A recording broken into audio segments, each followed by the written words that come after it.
నెహెమ్యా గ్రంథం 1వ అధ్యాయం. హకల్యా కుమారుడైన నెహెమ్యా యొక్క చర్యలు. 20వ సంవత్సరములో కిస్లేపు మాసమున నేను శూషణకోటలో ఉండగా నా సహోదరులలో హనానీ అను ఒకడును యూదులలో కొందరును వచ్చిరి. చెరపట్టబడిన శేషములో తప్పించుకున్న యూదులను గూర్చియు యెరూషలేమును గూర్చియు నేను వారిని అడుగగా, వారు చెరపట్టబడిన వారిలో శేషించిన వారు ఆ దేశములో బహుగా శ్రమను నిందను పొందుచున్నారు. మరియు యెరూషలేము యొక్క ప్రాకారం పడద్రోయబడినది, దాని గుమ్మములను అగ్ని చేత కాల్చబడినవని నాతో చెప్పిరి. ఈ మాటలు వినినప్పుడు నేను కూర్చుండి ఏడ్చి కొన్ని దినములు దుఃఖముతో ఉపవాసముండి ఆకాశమందలి దేవుని ఎదుట విజ్ఞాపన చేసి తిని.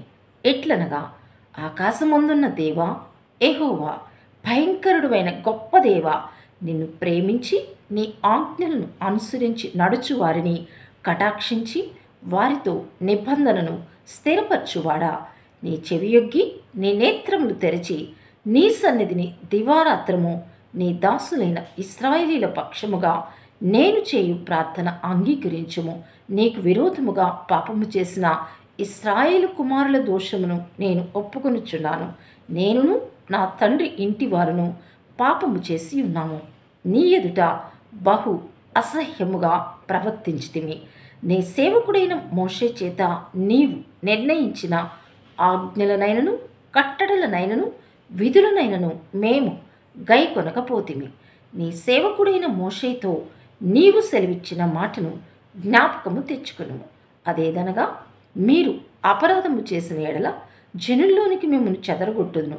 అయితే మీరు నా వైపు తిరిగి నా ఆజ్ఞలను అనుసరించి నడిచిన ఎడల భూదిగంతముల వరకు మీరు తోలివేయబడినను అక్కడ నుండి సహా మిమ్మను కూర్చి నా నామము ఉంచుటకు నేను ఏర్పరచుకున్న స్థలమునకు మిమ్మను రప్పించదునని నీవు సెలవిచ్చితివి గదా.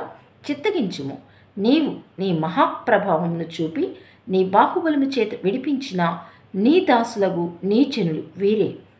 యెహోవా, చెవియొక్కి నీ దాసుడనైన నా మొరను నీ నామమును భయభక్తులతో గణపరచుటయందు ఆనందించు.